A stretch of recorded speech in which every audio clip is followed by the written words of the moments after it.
আসসালামু আলাইকুম। আশা করি সবাই ভালো আছেন। আলহামদুলিল্লাহ আমি ভালো আছি।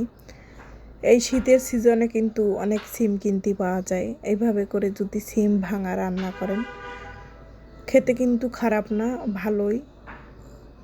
এইটা দিয়েই 2 প্লেট ভাত খাওয়া যাবে, অন্য কিছু লাগবে না।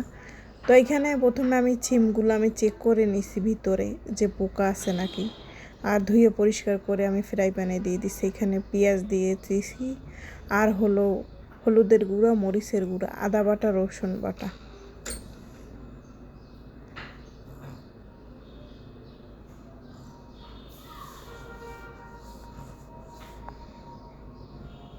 এখানে জিরার গুঁড়া দিচ্ছি, এখানে ধনিয়ার গুঁড়া, লবণ দিয়ে দিচ্ছি পরিমাণ মতো। এবার হাত দিয়ে আমি মাখাই নিচ্ছি ভালো করে। আর আমি কিন্তু তেল দেই নাই, তেল পরে দিয়ে বাগার দেব।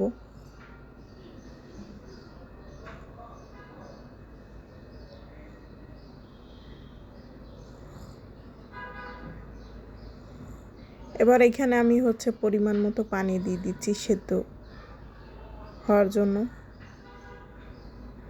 আর বিচিওয়ালা, বড় বড় বিচিওয়ালা সিম নিলে এখানে ভালো হয়। এখনও তত বড় বড় সিম হয় না, বিচিওয়ালা সিম হয় নাই।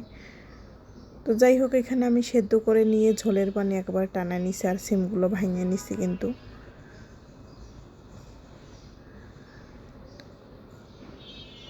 আর এখানে আমি তেল দিয়ে দিছি ফ্রাই প্যানে, পেঁয়াজ দিয়ে দিছি, রসুন দিয়ে দিছি, শুকনো মরিচ, তার ভিতরে আমি ঢেলে দিয়ে ধনিয়া পাতা দিয়ে উঠিয়ে নিছি।